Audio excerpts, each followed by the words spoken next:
दुपारचे 12:30 वाजलेले आहेत. सगळ्या कामापासून फ्री झालेली आहे आणि यावेळी सगळ्या ताई काय करतात तर थोडा वेळ रेस्ट. तर मी दुपारच्या वेळेत रेस्ट न करता ही कामं आवरते. म्हणजे जी ही आपली कामं पेंडिंग असतात, जी वेळेत आपण करू शकत नाही आहे, मग त्या वेळेत मी काय करते, खाली वेळ जेव्हाही भेटतो त्यावेळेत ही कामं मी आवरत असते. तर आता मी कुठली कामं आवरत आहे, तर घर भरून पसारा आहे. बघावं तिकडे पसारा ठेवलेला आहे, कपडे जिथल्या तिथं. आणि हे जसं देवस्थानी गेलेले होते काशी वगैरे, तर तिकडून आल्यानंतर जी बॅगा आणलेल्या आहेत त्या बॅगामधलं काहीच काढलं नाही आहे. फक्त कपडे, प्रसाद काढला आणि ते वरी जी पिशवी तुम्हाला दिसत आहे तिथं प्रसाद ठेवलेला आहे. कारण आणखीन आम्ही प्रसाद सोडलेला नाही आहे. महादेवाच्या मंदिरात अभिषेक करतो त्या दिवशीच आम्ही प्रसाद सोडतो. म्हणजे प्रत्येक वर्षी हे देवस्थानी जात असतात, ज्योतिर्लिंगाचे दर्शन करून येतात. मग आल्यानंतर आम्ही गावामध्ये महादेवाच्या मंदिरात अभिषेक करतो आणि त्या दिवशीच प्रसाद सोडतो आणि सगळ्यांना देतो. पण यावर्षी माझ्या तब्येतीमुळे आम्ही अभिषेक आणखीन केलेला नाही आहे. तर चौथ्या सोमवारी आम्ही अभिषेक करणार आहोत. आणि आज मी सगळ्या बॅगा काढून बघितल्या. म्हणजे मी आल्यानंतर बॅगा वगैरे काढलेल्या नव्हत्या आणि त्यामध्ये थोडंफार जे मी पॅक करून दिलेलं होतं थोडंफार सांडलेलं होतं आणि ते कोणीच काढलेलं नाही आहे. फक्त प्रसाद काढला आणि दिनेशनं वरती ठेवला आणि कपडे आणि ते बॅगा तशाच होत्या. मग मी आज थोडंसं फास्टमध्ये सगळी कामं आवरली. स्वयंपाक, जेवणं, खाणं, भांडे, जी रेग्युलर आपली कामं आहेत ते सगळे मी 12-12:30 वाजेपर्यंत आवरलेले आहेत आणि मी ह्या कामात लागलेले आहे. अगोदर तर वाटलं की बॅगामध्ये काही नसावं, पण बॅगमध्ये कपडे पण तसेच होते आणि थोडंफार जे सांडलेलं होतं पदार्थ, म्हणजे जे मी लाडू चिवडा बनवून दिलं होतं ते पण तसंच होतं. आणि त्यामध्ये मुंग्यानं घर बनवलं. आणखीन थोडे दिवस मी लक्ष दिले नसते ना तर पूर्ण बॅगमध्ये होल झाले असते. तर आज मी सगळेच कपडेही काढलेले आहेत, बकेटात भरून ठेवले. कारण आता तर धुवायला तितका वेळ नाही आहे. कारण मला हे सगळेच घरामध्ये जे कपड्याचा बाजार झालेला आहे ना सगळं व्यवस्थित ठेवायचं आहे. बघू शकता स्टँडमध्ये तसेच कपडे आहेत. तर मी सगळे घडी घालून ठेवत आहे. तिकडच्या हँगरला थोडेफार कपडे आहेत, म्हणजे जसं दिनेश कपडे चेंज करतो तिकडल्या हँगरला थोडे, इकडल्या हँगरला थोडे ठेवलेले. तर त्यामधले कुठले कपडे धुवायचे आहेत, कुठले कपडे धुलेले आहेत, घडी घालून ठेवायचे, सगळं मी आता आवरत आहे. कारण तब्येत जेव्हा बिघडली ना त्यावेळेत मी कुठलीच कामं आवरलेली नाही आहे आणि पूर्ण घरामध्ये नुसता धिंगाणा झालेला आहे. नुसता पसारा, सगळं जिथल्या तिथं कुठलं धुलेलं आहे कुठलं न धुलेलं आहे सगळं एकत्रच ठेवलेलं आहे. तर सगळंच मी आज निवांत काढत आहे. म्हणून थोडंसं फास्टमध्ये मी सगळी कामं आवरले, कारण मला हे एक्स्ट्राचं काम आवरायचं होतं. खूप दिवस झाले कामं पेंडिंग आहेत. फक्त तब्येतीमुळे आपली तब्येत बिघडली ना पूर्ण घर बिमार राहतं, एकदम योग्य आहे. तसं झालेले बघावं तिकडं पसारा, कपड्याचा बाजार, धुरोळा आणि सगळं किचनमध्ये तरी सांगूच नका अशी अवस्था झालेली आहे. तर मला आज निवांत सगळं काढावं. तर काशीहून काय काय आणलं मी आज बघत आहे. तर बॅगमधनं हे छोटेसे पर्स पण निघालेले आहेत. म्हणजे असे 3 पर्स आणलेले आहेत आणि एक साडी आणलेली आहे माझ्यासाठी काशीहून. ही बघा अशी साडी आहे. म्हणजे तितकं कॅमेऱ्यामध्ये क्लिअर दिसत नाही आहे, पण खूप सुंदर साडी आहे आणि खूप सुंदर हे पर्स आहे. तर बघितलं मी आणि परत घडी घालून मी पिशवीमध्ये ठेवलेले आहे. आता काहीचे काढलेलं नाही आहे, सगळं मला कपाटात ठेवायचं आहे. कारण इकडे ठेवून ते धुरळा खूप झालेला होता त्यावरती. आणि त्या हँगरला कुठले कपडे धुवायचे आहेत, दिनेचे शर्ट वगैरे आहेत ते पण मी काढून या बकेटात भरून ठेवलं. यांचे कपडे आहेत, दिनेचे कपडे आहेत. यावेळेत मी धुणार नाही आहे आणि मशीनलाही लावणार नाही, कारण हे कलरचे आहेत, नवीन आहेत, एकमेकांचं कलर लागतं. म्हणून मी हातानंच उद्याच्याला धुणार आहे. कारण यावेळी धुवंतर ते हडकणार नाहीत, कारण जीन्स पॅन्ट आहेत, शर्ट आहेत आणि आता वेळही नाही आहे. कारण पसारा मी काढत आहे पूर्ण घरचा, सगळ्या रूममध्ये तसंच झालेलं आहे. सगळं जिथल्या तिथं कोमन ठेवलेलं आहे. तर आज सगळंच काढत आहे. तर हे टोपल्यामध्ये काय आहे तर उडीद आहेत, नीट करायचे आहे, ते फटकायचं आहे. हे पण काही काढण्यात आलेलं नाही आहे. म्हणजे आम्ही इथंच उडीद घातलेले होते, पण त्यामधलं खूप सारं वाटोळं झालेलं आहे आणि इतकेच उडीद निघालेले आहेत. तर हे बाबा बडून वगैरे ठेवलेले आहेत, फक्त त्याला फटकायचं राहिलेलं आहे. तर अगोदर विचार केला की चाळणी करावी, कारण यामध्ये खूप सारं हे आहे कचरा आणि ते घरभर होणार होतं. चाळणी केलेलं आहे, नंतर मी फटकत आहे. म्हणजे थोडंफार आहे, फटकल्यामुळे जात आहे. तर ही नीटनेटकं करण्याची कामं सगळं याच्यात थोडं त्याच्यात थोडं ठेवलेलं आहे. घरभर पसारा झालेला आहे. तर कुठलंच मी आवरलेलं नाही आहे आणि खूप हे होत होतं की कधी एकदाचं मी ठीक होईन आणि कधी एकदाचं हे पसारा आवरेन. कारण आपण जेव्हाच्या तेव्हा करत असतो त्यावेळेत काही वाटत नाही, पण ज्यावेळेत असं पेंडिंग आणि पूर्ण घरात पसारा आणि थोडंफार इकडं थोडंफार तिकडं ते सामान ठेवलेलं असतं ना त्यावेळेत खरंच असं वाटतं की बाबा कधी एकदाचं उठू आणि कधी एकदाचं आवरू असं वाटत होतं. पण आता तब्येत ठीक झालेली आहे, तर एक मी पसारा आवरत आहे. तिकडे उडीद मी चाळणी केले, फटकले आणि कवरमध्ये भरून ठेवलेले आहेत. आणि जे हे कचरा आहे, धुरळा आहे, सगळे पोत्यामध्ये मी जमा केले, कारण खूप सारा कचरा निघणार आहे. आणखीन मला खिडक्या वगैरे सगळ्या स्वच्छ करायच्या आहेत. तर आता तुमच्या असे कमेंट येतील की ताई आता तरी तब्येत ठीक झालेली आहे, इतका कामाचा लोड घेऊ नको, निवांत कर. तर तुमचं योग्य आहे. तुमचे जे हे कमेंट येतात ना मला छान वाटतं. पण हे घरभर धुराळा आणि हा पसारा बघून ना खरं मन लागेना, कधी एकदाचं काढू असं झालेलं आहे. तर कपडे हडकलेले आहेत. तर अगोदर मी कपडे घेऊन आलेले आहे. सगळे कपडे मी फोल्ड करून ठेवत आहे. तर दिवसभर ही छोटी आपली कामं होऊन जातात आणि त्यामुळे ना खूप कामाचा लोड येतो. आणि ज्या दिवशी साफसफाईच्या कामाला आपण काढतो ना, त्या दिवशी तर मात्र सांगूच नका. त्या कामामध्ये आपण इतकं व्यस्त होतो की आपल्याला वेळेचं भान राहत नाही, कसा वेळ जातो अजिबात कळत नाही. तर कपडे सगळे मी फोल्ड करून ठेवले आणि पूर्ण घरात एक वेळा मी झाडू मारत आहे. कारण मी आत्ताची तर उडीद वगैरे फटकलेले आहेत, त्यामधलं खूप सारं कूस जे आहे ना ते उडून घरभर झालेलं आहे. तर मला एक वेळा झाडू मारावी आणि नंतर विचार आला की मला खिडक्या स्वच्छ करायच्या आहेत. मग त्यावेळेस आणखी परत असाच घरभर कचरा धुरोळा झालेला होता. परत मी म्हणजे आज दुपारी तिवारीच कामं मी करण्यामध्ये होते. कारण अगोदर विचार करत होते की खिडकी वगैरे उद्याच्याला क्लीन करूया, आज नको, कारण आज खूप सारं हेच काम झालेलं आहे. मग नंतर विचार आला की आणखीन उद्या मग नंतर ते उद्या कधी उजळणार नाही आपल्याला. तर म्हणलं आता करूया. कारण असं होतं ना, आपण उद्या करू म्हणतो, पण ते होतच नाही, ते उद्या आपल्याला उजळतच नाही. तर हा साफसफाईचा व्हिडिओ तुम्हाला येत आहे गोपाळकाल्या दिवशी. तर तुम्ही म्हणसाल ताई हे काय साफसफाई घेऊन बसलेली आहेस, आज की स्पेशल दिवस आहे, आज गोपाळकाला, आज दहीहंडी फोडायचा असतं, आज खूप स्पेशल आहे. तर हा व्हिडिओ आहे 3-4 दिवसा अगोदरचा आणि तुम्हाला आज येत आहे. तर गोपाळकाल्याच्या तुम्हा सर्वांना खूप साऱ्या भरभरून शुभेच्छा. हॅपी गोपाळकाला. तर बघू शकता पूर्ण घरामध्ये मी झाडू मारून घेतलेली आहे. म्हणजे जास्त कचरा तिकडच्या रूममध्येच निघालेला आहे, कारण मी तिथं उडीद वगैरे फटकलेले होते, थोडासा पसारा आवरलेला होता, त्यामुळे खूप धूळ झालेली होती तिकडं. तर तिकडं झाडू मारून घेतली किचनमध्ये आणि बेडरूममध्ये, म्हणजे पूर्ण घरातच मी झाडू मारली. नंतर विचार आला की मला खिडक्याही स्वच्छ करायच्या आहेत. जसं आपण करत गेलो ना तसं कामं निघत जातात. अगोदर विचार केला की खिडक्या वगैरे आज क्लीन करायच्या आहेत, उद्या करायचा विचार होता, कारण एका दिवशी कामाचा लोड खूप येत होता मला. नंतर विचार केला की बाबा नाही, आज करायचं आहे. तर अगोदर मी हॉलमधल्या खिडक्या ज्या आहे ना ते मी स्वच्छ केलेल्या आहे त्या मशीननं. हे जे हवेची मशीन आहे ना, प्रेशर खूप असतं याला, आणि जी धूळ वगैरे आतमध्ये जमा जाते, म्हणजे तिथं ते स्लायडिंग लावलेले असतात ना, त्यामध्ये आपलं हात जाऊ शकत नाही आणि ते स्वच्छ होत नाहीत, कारण त्यामध्ये खूप धूळ अशी काही कचरा वगैरे जमा होतो. तर ही मशीन एकदम योग्य आहे, खिडक्या स्वच्छ करण्यासाठीच आहे. स्पेशल ते आणलेली आहे, मी दसऱ्याच्या वेळेत आणलेली होती. व्यवस्थित आहे, त्यानं खिडक्या व्यवस्थित स्वच्छ होतात. अगोदर मी हॉलमध्ये खिडकी स्वच्छ केलेली आहे आणि जिथंही जाळी जी आहे, जिथं हात आपला जात नाही, त्या ठिकाणी स्वच्छता करण्यासाठी हे मशीन एकदम परफेक्ट आहे. याची हवाची प्रेशर इतके असते ना की धूळ कितीही जमा असू दे पूर्णपणे निघून जाते. तर हॉलमधलं झालेलं आहे, आता आलेलं आहे मी किचनमध्ये आणि इथं खिडकीमध्ये खूप सारा पसारा ठेवलेला आहे. तर म्हणलं इकडच्या साईडच्या अगोदर खिडकी स्वच्छ करूया. तर इकडं जी जाळी लावलेली, म्हणजे इकडच्या वरच्या साईडची जी खिडकी आहे तिथं जाळी वगैरे आम्ही लावलेली नाही, कारण किचनमधल्या खिडक्या खूप लवकर घाण होतात आणि त्या जाळीमधलं जी घाण असतं ना ते जातच नाही आहे. म्हणून वरच्या साईडला तर आम्ही जाळी बसवलेली नाही आहे इकडं, पण ह्या साईडला आहे. आणि त्या जाळीमध्ये इतकं घाण बसलेलं ना, अगोदर मी ब्रश घेतलं, ब्रशनं स्वच्छ केलं ते पूर्णपणे. नंतर मशीननं मी ते हवा मारून पूर्ण जे आहे ना घाण काढलेली आहे. फ्रीजच्या मागलच्या साईडला हात जात नाही आपलं, तिथं या मशीनच्यानं ह्याच्यानंच मी प्रेशरनं पूर्ण धुरोळा जे आहे ना ते काढलेलं आहे.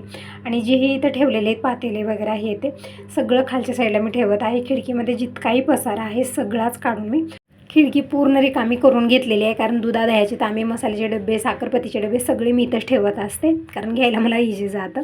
सगळं मी काढून खालच्या साईडला ठेवलेलं आहे. परत हे सगळं आता धूळ होणारच आहे, नंतर मला व्यवस्थित पुसूनच इथं लावायचं आहे. तरी पण अगोदर मी खिडकी जे आहे ना, म्हणजे दररोज आपण ही कामं करत नाही, जे डबे आहे ते क्लीन करत असतो वरच्यावर, पण खिडकी वगैरे स्वच्छ करायला आपल्याला भरपूर दिवस जातात, म्हणजे आरामात मला 2-3 महिने तरी जातात. कारण आपण रोज तर ही कामं करू शकत नाही, कारण पसारा खूप असतो इथं, आणि खास करून किचनमध्ये तरी खूपच पसारा आपण ठेवलेला असतो. तर 2-3 महिन्यामध्ये ठीक आहे. तर पूर्ण पसारा काढलेला आहे आणि अगोदर मी हव्याच्या प्रेशरनं पूर्ण खिडक्या स्वच्छ करून घेतलेल्या आहेत. आता मी इकडं घासणी घेतलेली आहे आणि लिक्विडच पाणी घेतलेलं आहे आणि त्या पाण्यानं मी पूर्ण खिडक्या ज्या आहेत ना घासून घेत आहे. म्हणजे जी हलकीशी जाळी बसलेली असते ना, जे हव्याच्या प्रेशरने गेलेली नाही आहे, त्या हाताने मी व्यवस्थित घासून, ब्रशनं वगैरे घासून, म्हणजे जसंही तामझाम करून मी स्वच्छ करत आहे. कारण किचनमधली जी खिडकी असते ना तिथं खूप चिकटपणा येतो, आणि आपण चिमणी बसवली तर तितकं घाण होत नाही, पण चिमणी वगैरे नाही आहे त्यामुळे खूपच घाण आणि चिकट झालेल्या आहेत. आणि तसं तर खूप दिवसाचा गॅप झालेला आहे, कारण तुम्ही बघत असता व्हिडिओमध्ये कंटिन्यू काहीतरी कामं असतात. जसं दीपकडे गेलो बेंगूला तेव्हा पण तशीच धावपळ, परत हे देवाला जायला निघाले तेव्हा पण धावपळ, मग गेल्यानंतर तर तब्येतच बिघडली माझी. मग सगळी कामं जिथल्या तिथं राहिलेली आहेत, घरभर धुरोळा, आणि खूप काही वस्तू ठेवल्या जागीच खराब झालेत, कारण आपण ठेवलो एक थोडे दिवस लक्ष नाही दिलं तर ती तिथंच ठेवल्या जागी खराब होतात, तसंच झालेलं आहे. तर असो ताईंनो, कधी कधी असं होत असतं ना, आपली तब्येत बिघडली किंवा कामाचा जास्त लोड आला आणि कुठली कामं पेंडिंग राहिली की मग ते नंतर असाच प्रकार होतो त्याचा. जेव्हाच्या तेव्हा आपण करत असतो मग सगळं व्यवस्थित राहतं आणि पूर्ण घर व्यवस्थित राहतं आपलं. तर इकडं ब्रश घेतलेला आहे, घासणी घेतलेली आहे, म्हणजे जिथं ब्रश जात नाही तिथं मी घासणीनं घासलेलं आहे. म्हणजे जसं कडा कोपऱ्याला ब्रशनं आपण घासू शकत नाही कारण ते ब्रश जात नाही आहे, तर मी घासणीनं छान स्वच्छ केलेलं आहे आणि पाणी टाकून टाकून पूर्ण खिडक्या ज्या आहेत ना मी स्वच्छ करून घेतलेल्या आहेत. आता हे टाईल्स पण मी स्वच्छ करून घेत आहे. तुम्ही म्हणत होता की अन्नपूर्णाचा फोटो कुठं आहे ताई दाखव. तर किचनच्या वरच्या साईडला आम्ही इथं अन्नपूर्णाचा फोटो लावलेला आहे, ते पण मी स्वच्छ करून घेतलेला आहे. आणि किचनचे टाईल्स एकदम व्हाईट अँड व्हाईट आहेत, म्हणजे कॉफी कलरचे असले तर तितकं दिसून येत नाही, पण हे जे टाईल्स आहेत ना एकदम व्हाईट आहेत, त्यामुळे खूप लवकर घाण दिसून येते यावरती. रोजच्या रोज मी स्वच्छ करत असते, पण जी वरच्या साईडचं आहे ना तिथं माझा हात जात नाही. तर आज मी वरती चढून पूर्ण टाईल्स घासून घासून स्वच्छ केलेले आहेत. बघू शकता एकदम छान अशी पांढरी शुभ्र टाईल्स दिसत आहेत. तर झालेलं आहे, आता स्वच्छ पुसून घेते. म्हणजे किचनचं आवरलं, म्हणजे भरपूर वेळ मला इथंच गेलेला आहे. आता बेडरूम आहे, तिकडची रूम आहे, आणखीन हॉल आहे. धुरळा पण खूप सारा झाला कारण फ्रीजच्या मागे वगैरे मी प्रेशरनं ते धुरळा काढलेला आहे, सगळं समोर आलेलं आहे. तर अगोदर मी किचनमध्ये झाडू मारून घेते कारण ते कचरा पायाला लागून घरभर होणार आहे. तर अगोदर इथं पूर्ण किचनचं आवरते, मग तिकडच्या रूममध्ये, मग बेडरूममध्ये, मग हॉलमध्ये तर सगळं स्वच्छ करते. आणि जिना पण तसाच झालेला आहे, तिथं पण खूप जाळ्या जुळ्या धुरळा असं झालेला आहे कारण खूप दिवसाचा गॅप झालेला आहे. तर म्हणलं आता आज काढलेलंच आहे तर पूर्ण जिना पण मी स्वच्छ करून घेते, कारण मशीन तर काढलेलीच आहे, प्रेशरनं पूर्ण धुरळा निघून जातो. तर मी जिनाही स्वच्छ करणार आहे. तर एक एक एक एक मी सुरुवात केलेली आहे. म्हणजे आजचा दिवस कसा गेला ना, म्हणजे जेव्हाही आपण अशी साफसफाईची कामं काढतो ना त्यामध्ये वेळ भरपूर जातो, तसं झालेलं होतं आज. पण असो, स्वच्छता झाली. म्हणजे आता गौरी गणेश येत आहेत, तर त्या अगोदर मी पूर्ण घरची साफसफाई करून घेतलेली आहे. श्रावणमध्येही मी केलेली होती आणि त्यामुळेच माझी तब्येत बिघडलेली होती. परत तसं झालेलं आहे कारण आता पावसाळ्या दिवसामध्ये थोडंसं असं होतं ना, कारण एकदम थंड वातावरण, ठेवल्या जागीच वस्तू थोड्याशा अशा होतात ना की ते वरच्यावर आपल्याला क्लीन करणं गरजेचं होतं. तर झालेलं आहे किचनचं. आता एक वेळा मी किचनमध्ये पूर्ण झाडू मारून घेते. बघू शकता किचनची काय अवस्था झालेली आहे, खूप सारी धूळ जमा झालेली आहे. तर पूर्ण खिडकीची फ्रीजच्या मागलच्या साईडला हात जात नाही आपला, तिकडची सगळी धूळ खूप झालेली आहे, खूप धुरळा वाटत आहे. असं वाटत आहे ना किती दिवसापासून मी किचनमध्ये झाडू मारलेली नसा. तर झाडून मी पूर्ण धुरळा मी भरून घेतलेला आहे, कारण आता वडत वडत बाहेर नेईन तर पूर्ण हॉलमध्ये हा असा धुरळा होणार आहे. म्हणून म्हटलं जिथल्या तिथंच हा कचरा भरून घ्यावा आणि पोतं केलेलं आहे, कारण आज कचरा खूप निघणार आहे पूर्ण घरामध्ये. आणि 2-3 रूमा राहिलेल्या आहेत, बाहेरचं हॉल आहे. मग पूर्ण घरची जेव्हा खिडक्याची साफसफाई मी करेन त्यावेळेत कचरा खूप सारा निघणार आहे. तर मी पूर्ण किचनमध्ये झाडू मारलेली आहे, कचरा भरून घेतलेला आहे. तर किचनची साफसफाई झाली, फक्त पुसायचं राहिलेलं आहे. आता ते निवांत करूया, कारण पुसणं वगैरे रोजच होतं आपलं, पण जी खिडक्या वगैरे स्वच्छ करणं ते रोज रोज होत नाही आहे. तर झालेलं आहे. आता आलेली मी इकडच्या रूममध्ये, अगोदर लाईट ऑन करते आणि या मशीनला अगोदर कलेक्शन देते आणि खिडक्या मी स्वच्छ करून घेते. मग आणखीन एक वेळा, म्हणजे आज ना पूर्ण घरामध्ये 4 वेळा झाडू मी मारलेले आहे. म्हणजे सकाळी स्वयंपाक झाल्यानंतर एक वेळा झाडू मारते मी, परत मग मी आणखीन एक वेळा, म्हणजे जे उडीद वगैरे मी नीटनेटके केले तेव्हा खूप धुरळा झालेला होता, तर पूर्ण घरात झाडू मारली. मग परत विचारलं की मला खिडक्या स्वच्छ करायच्या आहेत, मग तेव्हा तर सांगूच नका इतकी धूळ झालेली होती. मग परत इव्हनिंगच्या वेळेत एक वेळा, असं 3-4 वेळा आज झाडू मारलेली आहे पूर्ण घरामध्ये. यामध्येच आजचा दिवस गेलेला आहे. तर इकडची खिडकी मी अगोदर स्वच्छ करते. खूप धुरळा निघत आहे कारण एकदम समोर आहे ना, हव्यासोबत खूप सारा धुरळा पण जमा होतो. आणि ते जी जाळ्या लावलेली आहेत ना, म्हणजे प्रत्येक खिडकीला जाळी लावलेली आहे, फक्त किचनमध्ये वरच्या साईडलाच नाही आहे. त्या जाळीमध्ये तर इतकं घाण बसलेली आहे की मला ब्रशनं वेगळं त्याला घासावं लागलं. जे कपड्याचं ब्रश असतं किंवा आपलं कुठलंही ब्रश आपण घेऊ शकतो, त्यानं ते व्यवस्थित जाळी स्वच्छ होते. तर अगोदर मी हव्याच्या प्रेशरनं पूर्ण धुरळा काढला, जे स्लाईनमध्ये जाऊन बसते, आणि नंतर मग मी जाळ्या पण स्वच्छ केलेल्या होत्या. तर इकडची खिडकी पण, म्हणजे या रूममध्ये 2 खिडक्या आहेत, परत इकडच्या किचनमध्ये आहे, म्हणजे इकडं किचन पण आहे. तर त्या किचनच्या खिडकीमध्ये जाळी बसवलेली आहे, खूप घाण बसलेली आहे त्यामध्ये. तर त्याला मला भरपूर वेळ लागलेला होता. तर अगोदर मी इकडं करते आणि कांदे पण इकडेच ठेवलेत, म्हणजे कांदे खूप सारे खराब झाले होते यामधले. तर कांदे स्वच्छ केले आणि इकडेच ठेवले समोरच्या साईडला. अगोदर मी किचनमध्ये ठेवलेले होते, पण तिकडं समोर नाही आणि हवा जास्त लागत नाही, त्यामुळे कांदे ना खूप लवकर खराब होतात, म्हणून इकडे समोरच ठेवलेले आहेत. म्हणजे कसं असतं ना, कुठली वस्तू समोर असलं ना आपलं लक्ष लवकर जातं आणि ते खराब होत नाही. तर आता इकडच्या किचनमध्ये आलेले आहे. इथं फक्त एक्स्ट्राचं सामान मी ठेवते, दुसरं काहीच नसतं, कारण एक्स्ट्राची किचन आम्ही बनवलेली होती. आणि इकडे सगळा एक्स्ट्राचाच पसारा मी आणून ठेवलेला आहे. आणि त्या दिवशी आम्ही मिरच्या घेतल्या होत्या जेव्हा ताई आलेल्या होत्या, तेव्हापासून मिरच्याचं कवर इथंच ठेवलेलं आहे मी. त्याला ना उन्हाला टाकलं ना, त्याचे देठ काढलेले आहेत, कारण काहीच झालेलं नाही. मी जसं तुम्हाला म्हणलेलं आहे अगोदरही, कुठलीच कामं मी आवरले, सगळं जिथल्या तिथं ठेवल्या जागीच आहे ते, जसं मी आणल्यावर ठेवलेलं होतं तसंच. आणि वातावरण पण खूप बिघडलेलं आहे ताईनं, अजिबात ऊन पडत नाही. ते मिरच्या वगैरे उन्हाला टाकायला तर तिकडेच ठेवलेले आहेत. असो ज्या दिवशी ऊन पडेल त्या दिवशी बघूया. तर तिकडची रूम जी आहे ना, खिडक्या अगोदर मी स्वच्छ केल्या, आणखीन झाडू वगैरे मारलेली नाही आहे तिकडं. मी विचार केला की अगोदर सगळ्याच खिडक्या स्वच्छ करूया, मग पूर्ण घरात एक वेळा झाडू मारून लगेच मी फरशी पुसून घेते. तर इकडं आलेली आहे मी बेडरूममध्ये आता, आणि कलेक्शन वगैरे दिलं. म्हणजे वायर छोटा आहे म्हणून वेगळं बोर्ड मी लावलेलं आहे या मशीनला, कारण ते येतच नव्हतं इथवर, म्हणून वेगळी बोर्ड मला लावावी लागलेली आहे. आणि जेव्हा याची साफसफाईची कामं काढते ना, त्यावेळेस मला दीपकची खूप आठवण येते, कारण अशी साफसफाईची कामं सगळं दीपक आवरत होता. मला कधीच असा कामाचा लोड आला नाही. तर असो, त्या साईडची खिडकी मी स्वच्छ करून घेतलेली. खूप घाण, खूप धुळा निघालेला आहे त्यामध्ये.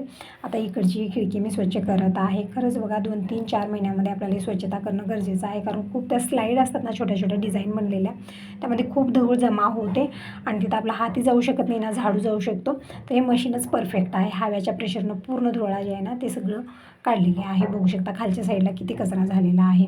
परत जिथं जिथं आपला हात जात नाही, कडा कोपरा, जसं आता पलंग वगैरे ठेवलेला आहे, त्या बेडच्या साईडनं जी धुळा वगैरे जमा होतो खालच्या साईडला, तिथं पण मी प्रेशरनंच पूर्ण धुळा काढलेला आहे. तर झाली तिकडची रूम आहे. आणखी मी कुठं झाडू मारली नाही. आता अगोदर मी हॉलमध्ये आलेले आहे, आणि हॉलची खिडकी मी अगोदर स्वच्छ करून घेतलेली आहे, म्हणजे सुरुवात इथूनच झालेली आहे. तर हॉलमध्ये फक्त राहिलेलं होतं शोकेस. तर शोकेसमध्ये मी पूर्णपणे वरच्या साईडला जे आहे ना, हवेच्या प्रेशरनं जितका धुळा निघाला तितका काढलेला आहे, कारण आता पूर्ण आतमधलं सामान मी काढलेलं नाही, कारण आता दिवसभर ही कामं करून करून खूप थकवा आलेला आहे मला, म्हणून वरची साफसफाई केलेली आहे.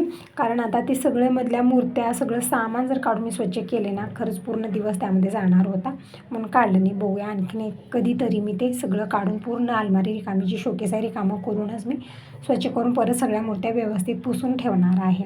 कारण व्हिडिओमधनं तुम्ही फक्त 10 ते 12 मिनिटामध्ये बघत असता की पूर्ण घरची साफसफाई मी कशा पद्धतीनं केली, पण माझा पूर्ण दिवस याच कामामध्ये आज गेलेला आहे. तर अशी साफसफाई करायला थोडासा वेळ जास्त लागतो. तर बघू शकता पूर्ण घरामध्ये आणखीन परत किती कचरा दिसत आहे. म्हणजे 2-3 वेळा मी झाडू मारली, आता ही 4थी बार आहे, तरी पण किती कचरा निघत आहे. कारण खिडकीची स्वच्छता केली ना, त्या खिडकीमधलेच जे धुराळ उडून आले तोच कचरा आहे, आणि भीती वगैरे ते पण मी स्वच्छ केल्या. तर झालेलं आहे आता पूर्ण स्वच्छतेचं काम. आता पूर्ण घरात झाडू मारून घेते, आणि एक वेळा पूर्ण घर स्वच्छ पुसून घेते. करते वेळेस थोडीशी मेहनत लागते, पण जेव्हा आपण साफसफाई करू ना त्यावेळेस खूप छान वाटतं. आणि असं म्हणलं जातं, जिथं हात फिरे तिथं लक्ष्मी फिरे. तर जितकी घरामध्ये स्वच्छता आहे तितकी शांतता पण राहते. तर ही साफसफाईची कामं करता करता मला इव्हनिंगचे 5 वाजलेले आहेत. दिनेश आज कॉलेजहून यायला थोडासा लेट केला. तर असो ताईंनो, आता यासोबत या व्हिडिओ इथं सेंड करते. व्हिडिओ चांगला वाटला असेल तर लाईक करा, पहिल्यांदा बघत असाल तर चॅनलला सबस्क्राईब करा, कमेंट करूनही नक्की सांगा. Bye bye, take care.